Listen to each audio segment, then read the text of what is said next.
তুমি নতুন করে যদি আবার ইসলাম নিয়ে আমার মা বোনদের পর্দা নিয়ে বুরকা নিয়ে কটূক্তি করো, এদেশের জনগণ তোমাকেও দাঁত ভাঙ্গা জবাব দিতে দ্বিধাবোধ করবে না। কথা বল ঠিক না?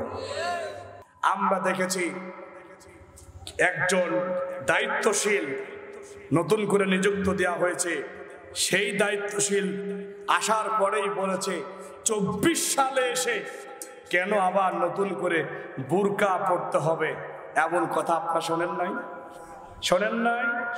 সদ্য নিয়োগ পাওয়া শিল্পকলা একাডেমির নতুন মহাপরিচালক সৈয়দ জামিল আহমেদের প্রশ্ন, 2024 সালে এসেও মেয়েদের কেন বুরকা পড়তে হবে? মেয়েদের কেন বুরকা পড়তে হবে? বন্ধুরা আমার, চেহারা দেখতে মনে হচ্ছে একেবারে বানরের মতো, আর একটু কালো হইলে কুকুরের মতো। আমি এই জামিল সাহেবকে বলতে চাই, তুমি হয়তো জানো না, এদেশের উলামায়ে কেরাম হুঙ্কার দিয়েছে, জালিম পালাইতে বাধ্য হয়েছে। তুমি নতুন করে যদি আবার ইসলাম নিয়ে আমার মা বোনদের পর্দা নিয়ে বুরকা নিয়ে কটূক্তি করো, এদেশের জনগণ তোমাকেও দাঁত ভাঙ্গা জবাব দিতে দ্বিধাবোধ করবে না। কথা বল ঠিক না?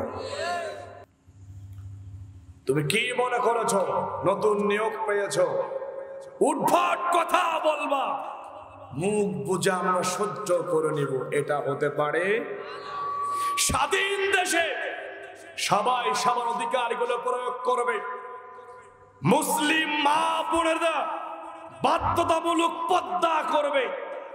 তোমার কলিজায় লাগে কেন?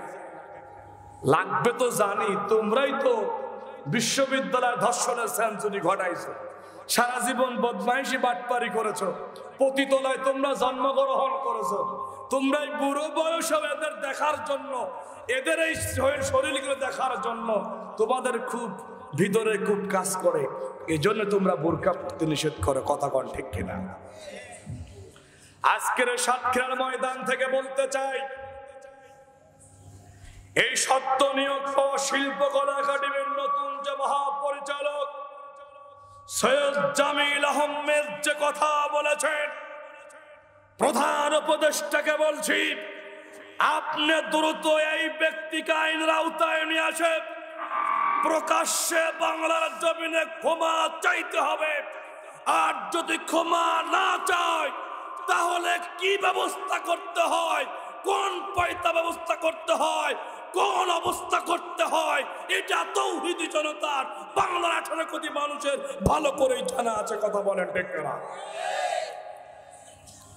তুমি ইসলাম নিয়ে বুরকা নিয়ে কটূক্তি করবা, বাংলার জমিনে বসে থাকবা, এটা হতে দেওয়া যাবে? হতে দেওয়া যাবে? এটা হতে দেওয়া যাবে।